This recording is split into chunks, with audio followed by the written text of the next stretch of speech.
Good morning, day 273 of the worldwide Megacrisis Hungerstrike. I'm feeling it. I'm feeling like a 4 out of 10 physically because my body is changing into our prehistoric super hormone system, which allows you to survive ice ages, starvation, tons of things. But there's a moment where the liver has to convert into ketosis, and it's really energy draining, that transition. But then after that, the mind gets very clear. And that's why intermittent fasting and fasting in general is really good for you. That's how we're designed in our bodies. So tomorrow should be a little bit better, but I have a bit of a headache. But don't worry, I'm a 10 out of 10 spiritual. This is destiny. I'm choosing a universe that is much better. It's heavenly, it's divine. And if you're atheistic and heaven scares you and you don't like it, then you can think about it also as the genuinely rational world, the ideal world, because we have something called the universal logic that you can know for yourself and not just obey some external God. There's a God in you. You're already in the image of God, like a lot of the religious say. But now it's true, and we've proven it in the proof of truth, which you can now find in my profile. I've also realized I don't need to keep explaining this mega crisis over and over again. This universal logic solves this mega crisis that's preventing us from having heaven on earth, or this ideal rational governance worldwide, or rational society. Not human reason. We're talking about a deeper universal kind.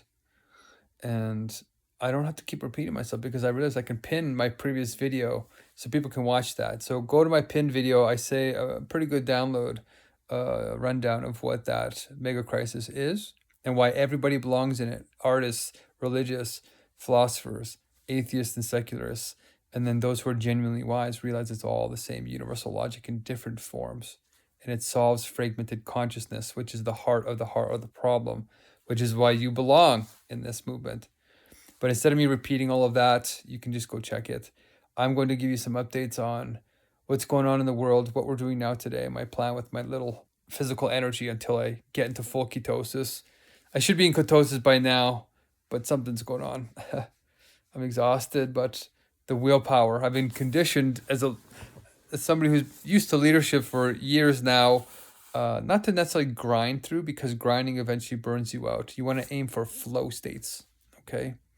One of our mission sentences is, One World Spirit is our inner government of ultimate goal, with the ultimate goal of flow states for all using universal logic.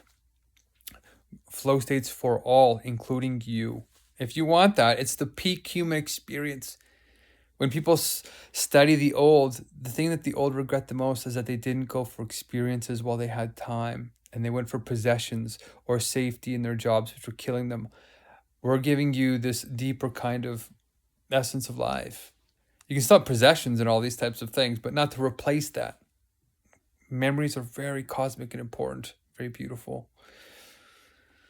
So in India right now is a massive AI summit. AI is the fasting, moving technological crisis. It's going to take not just your jobs, your lives too, you guys. It's very serious. Go on YouTube and just type in AI risk.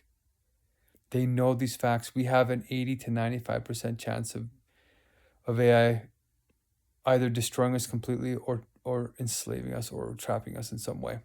The way we solve that is with universal logic, but there's a cacophony of problems happening that are distracting people and creating this uncertainty issue that will lead to psychosis, because it's going to get more and more intense if we're not grounded on something stable, solid, and wise. And universal logic is the pure structure of wisdom itself, okay?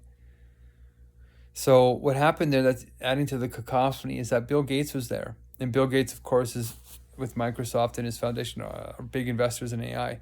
In fact, I found out today $1.6 trillion have been invested in AI, and it's going to keep doubling, it looks like. Like, it's 44% higher since last year. This is not a bubble. This is not going anywhere. Because do you know what makes a bubble economically?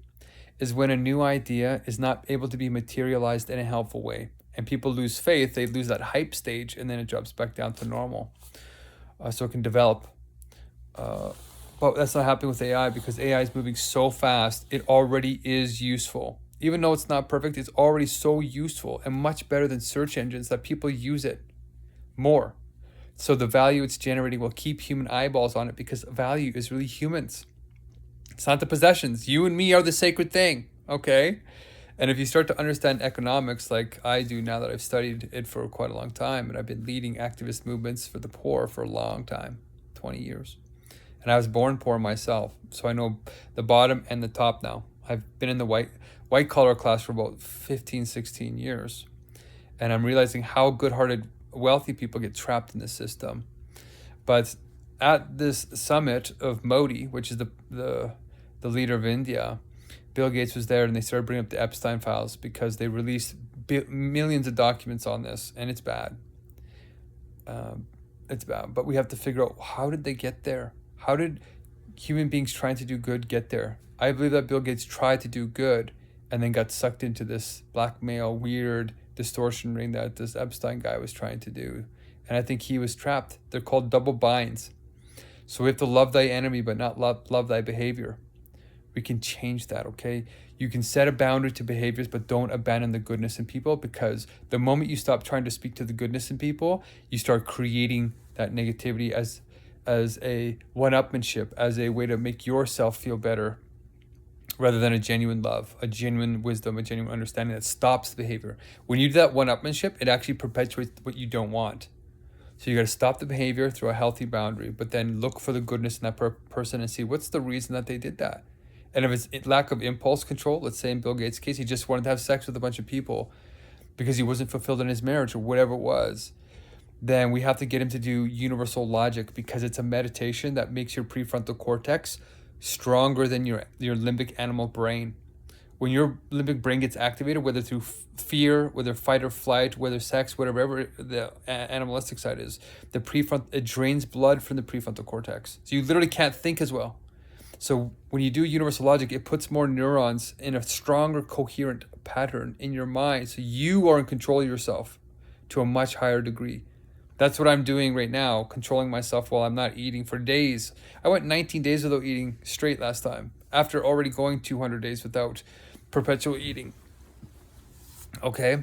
It takes a lot of that horsepower in your mind to have the meaning to hold something that's not immediately gratifying.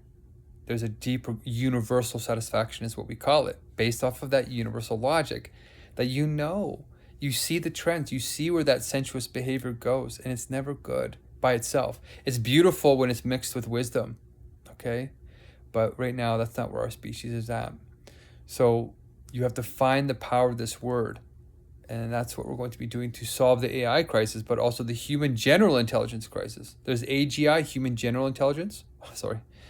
AGI, I'm tired, you can tell. Artificial general intelligence, and then human general intelligence. Okay, we can solve both with universal logic. Oh man, woo! This is a tough stage, but it's worth it. You're worth it. Okay, we need to help getting these videos out. All right, I should be hopefully better tomorrow, but tonight or today I'm working on building a volunteer platform, and we're fixing this sensuous problem. We call them Pareto categories, like I said yesterday. How to develop ideas together better in these special meetings called ever living meetings, where you belong. We make fulfilling connections, whether you're at the top, white collar or blue collar or homeless. We get to the deeper essence of what the issue is. And universal logic allows us to recognize that, to get below surface appearances and get to the root issue of fragmentation. So wish me luck today. That's what I'm working on with the energy that I have left. And if you want to join these meetings, they count as blessings or insights towards these meals that I have, these holy meals or these vegan gourmet meals, or if you want to just call them healthy meals if you're atheist. Your participation actually allows me to eat faster, because I'm doing the hunger strikes on par with the timeline we have left, which is not much time. AI is already coding itself 100% with Claude AI. Look up Claude.